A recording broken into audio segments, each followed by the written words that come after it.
Irene, bienvenida, ¿cómo estás? Muy bien, feliz de la vida, como siempre, estar en este ombliguito de semana. Irene. Amigos Buenos queridos, días. siempre es un placer que este canal nos permita y este programa hablar de estos temas, de hablar de la sexualidad tal y como es.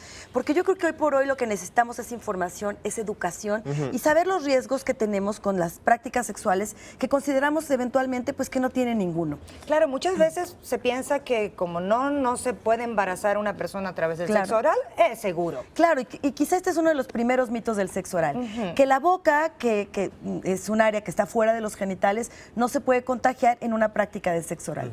Pero la verdad es que sí está comprobado que el felatio, que es la felación hacia el varón, que el cunilingus hacia la mujer, y otra cosa que se llama riting, que es lo que conocemos como el beso negro, que se da en la parte anal, son riesgosas para la salud si se practican con personas que estén contagiadas y que son una vía fácil de acceso a enfermedades como gonorrea, como sífilis, VIH, VPH y otras más. O sea, no es sexo seguro, porque mucha gente está en ese precisamente dice, no, es que mejor sexo oral porque eso es mucho más seguro. Incluso para el tema del VIH, mucha gente también lo comenta y dice, no, porque por ahí no me puedo enfermar. Claro, hay una probabilidad baja, pero existe. Porque en el segundo mito es que si no hay una lesión evidente, no hay ningún problema.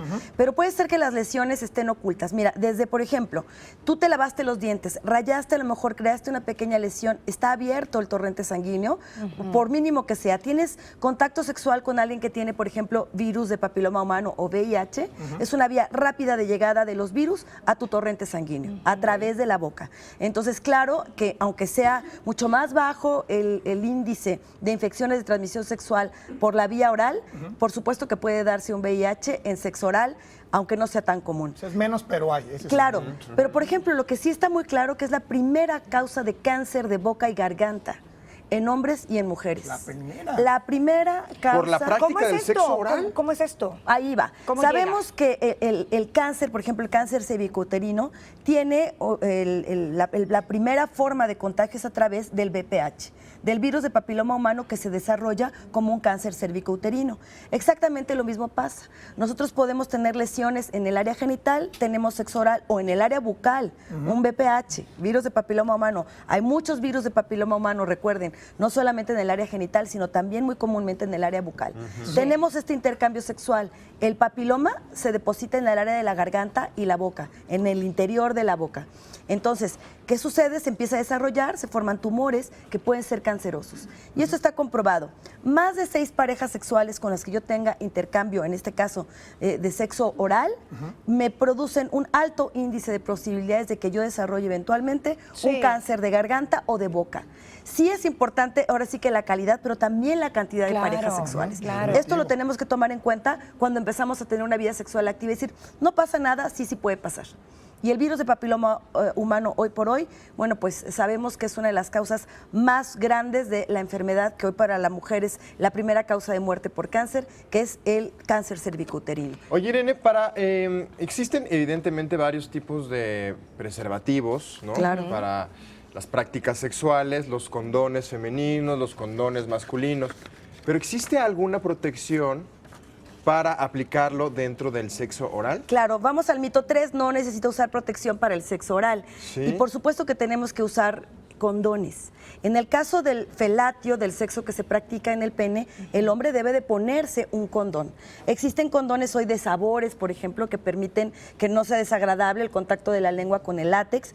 Esto es fundamental y que además se pueden utilizar algunos, por ejemplo, lubricantes también con sabores, que ahora se puede hacer chocolate, fresa, lo que sea, para que el sabor sea agradable para quien practica el sexo oral.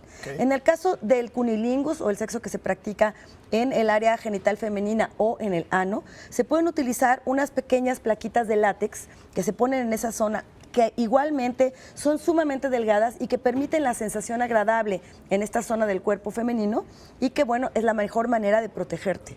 Esto es súper importante saber que sí debemos usar condón. Yo creo que vamos a dar algunos tips, ¿no? Pasando de estos mitos, porque bueno, la idea no es que dejes de practicar el sexo oral, que para mucha gente es una vía muy satisfactoria, muy placentera de establecer este contacto con la persona con la que te encanta estar. Entonces, bueno, para poder seguir dando y recibiendo el placer oral, necesitas tomar en cuenta algunas cosas. Decíamos, por ejemplo, una vez decimos, no, pues quiero tener el aliento fresco antes de que empiece aquí mi sesión amorosa, pero si vas a dar sexo oral, lavarte los dientes, y además si lo haces así con mucha enjundia, puedes de verdad verdad lesionar lengua, encías, cualquier otra área de tu boca y entonces crear estas lesiones que abren la posibilidad de que pase, como decíamos, cualquier virus, microbio o bacteria al torrente sanguíneo. Esto es fundamental. O sea, es un mal mito de higiene, ¿no? Por así decirlo. Es un mal mito, no te laves los dientes, enjuágalos. O sea, mantén la boca limpia, hazte un enjuague bucal sin hacer gárgaras, porque si hay también algún, sobre todo después de tener sexo oral, se puede ir directamente hacia la garganta. Entonces, bueno, eso es súper importante. La otra, por supuesto, revisar a la pareja. Las lesiones de papiloma, por ejemplo, o de de sífilis, de gonorrea, de pronto no son tan evidentes, pero a veces sí lo son. Entonces, primero checa, si hay una lesión, no tengas sexo oral, primero vean qué pasa. Y la segunda parte es que dentro de las ingles, también en el interior de la ingle podemos encontrar de pronto estas lesiones que no son visibles a primera vista. Entonces vamos a jugarle un poquito al urólogo o al ginecólogo, vamos a ver. Alrededor también del orificio anal pueden estar estas lesiones, lo cual significa que fácilmente te puedes contagiar. Pero si no esté presente una lesión, igual hay riesgos. No, exacto, o sea, no porque haya una lesión, no haya una lesión evidente, quiere decir que no haya riesgos, puede haberlos. Recordemos que, por ejemplo, el VIH no se ve. Entonces, la última recomendación es, como siempre les digo yo, háganse la verdadera o dense la verdadera prueba del amor. Vamos a un laboratorio, veamos que estemos sanos de cualquier tipo de estas infecciones o enfermedades de transmisión sexual y entonces, bueno, podamos disfrutar nuestra vida sexual activamente, pero con responsabilidad y con conciencia. Tomando las medidas. Claro, absolutamente. Claro está, pues muchas gracias, A Irene, ustedes, por como estas siempre. recomendaciones. Como siempre, gracias a ustedes y feliz semana. Feliz semana.